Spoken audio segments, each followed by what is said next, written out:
नमस्कार साथीहरू, तपाईलाई मेरो बाख्राको खोर र बाख्रा देखाउन गइरहेको छु। आज यो हो नवलपुर जिल्ला देवचुल नगरपालिका 11 धारापानीमा रहेको यो कार्की तथा पशुपालन फर्म।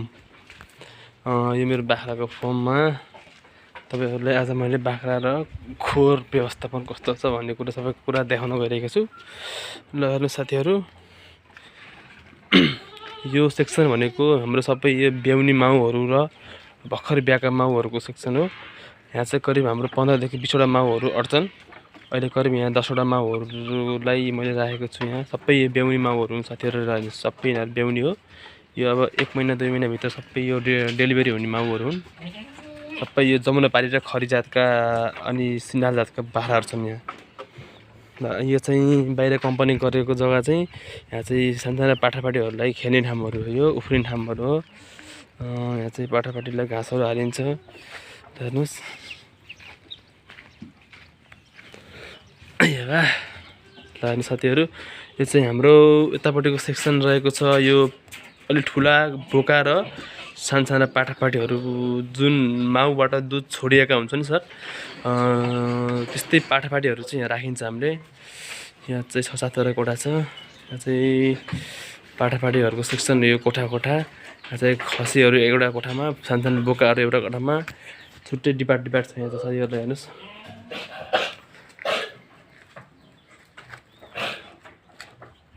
यो चाहिँ हिजो भर्खरै ब्याएको छ एउटा माउ। हिजो भर्खरै ब्याएको छ माउले चाहिँ 2टा पाठा र पाठी पासेर हेर्नु साथीहरू, यहाँ 2टा पाठा र पाठी हुन्। हिजो भर्खरै ब्याएको यो चाहिँ जमुना क्रस ब्याड बोका चाहिँ जमुना क्रस हो।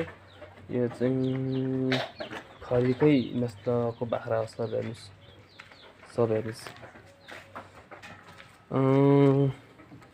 अहिले चाहिँ हामीले यो बर्खायाममा चाहिँ हामीले जुन गहुँको छली हुन्छ नि, गहुँको छलीलाई यसरी पानीमा भिजाएर हेर्नुहोस्, यसरी पानीमा मजाले यो 4-5 घन्टा 6-7 घन्टा पानीमा मजाले भिजाएर यसमा चाहिँ हल्का नुन अनि चापट अनि ढुटोहरू, मकैको पिठोहरू लगायत सम्पूर्ण यहाँ खाद्य